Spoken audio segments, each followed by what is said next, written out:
राहुल गांधी भी आज प्रचार की कमान संभालेंगे और कर्नाटक में राहुल गांधी की 3 रैलियां आज होगी, जो कि तुमकर, हासन और चामराजनगर में होनी है। इसी के साथ राहुल गांधी जनता के बीच सीधे पहुंचेंगे। तमाम पार्टियां अब चुनावी मैदान में, और कमलेश हमारे साथ लगातार बने हुए हैं। कमलेश, एक तरफ जहां पर शाह तो दूसरी तरफ राहुल गांधी, बीजेपी कांग्रेस दोनों ही जनता के बीच पहुंचने की तैयारी में।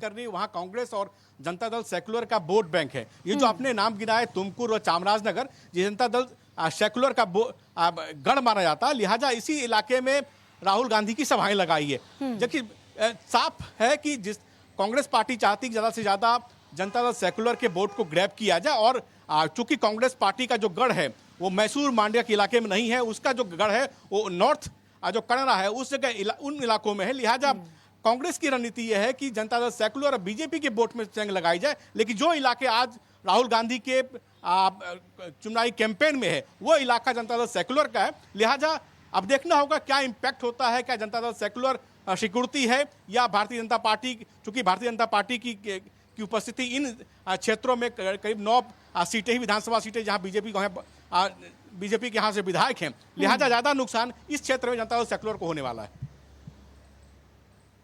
इसके साथ ही कमलेश, आज बीजेपी अपना घोषणा पत्र भी जारी करेगी।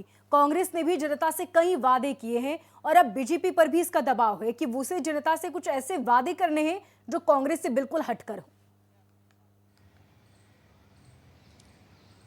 हाँ, मुश्किल भारतीय जनता पार्टी के लिए मुश्किल यही है। जब कांग्रेस ने पहले अपने घोषणा पत्र जारी कर दी तो उसमें फ्री बिजली देने का वादा किया, यहाँ तक कि जो पेंशन देने की बात कही गई, वृद्धा पेंशन बढ़ाने की बात कही गई, और यहाँ तक कहा गया कि बच्चे जब ग्रेजुएट होंगे उनको 3,000 रुपया मासिक पेंशन मिलेगा। तो तमाम फ्रीबीज की घोषणा की गई। और सबसे बड़ी बात कि सबसे बड़ा लोक लुभावन वादा यह किया गया 10 किलो चावल प्रति माह कर्नाटक की जनता को वो देगी अगर सत्ता में आती। ऐसे में अब बीजेपी का घोषणा पत्र आ रहा है तो बीजेपी को इससे बड़े वादे करने, पहली आज जो मुझे जानकारी थी बीजेपी ने ये तय किया था कि विकास और डेवलपमेंट के इशू पर ही फोकस रखा जाए, और उसके साथ साथ जो आरक्षण है, मुस्लिम आरक्षण का मुद्दा जोर शोर उठाया। लेकिन कांग्रेस की घोषणा पत्र, जनता दल सेकुलर की घोषणा पत्र के आने के बाद बीजेपी ने अपने स्ट्रेटजी में बदलाव किया है। और आज सबसे बड़ी घोषणा यह होगी कि जो 12वीं पास करेंगे, बच्चे पास करेंगे, उनको 3,000 रुपया दिया जाएगा, और जो ग्रेजुएट हो गए उनको 5,000 रुपया जाएगा। 3 तरह के लोक लुभावन वादा बीजेपी भी कर सकती है, खासकर कांग्रेस और जनता दल सेकुलर पार्टी की घोषणाओं को। तो चाहे बीजेपी हो या कांग्रेस, जनता को लुभाने की पूरी कोशिश की जा रही है।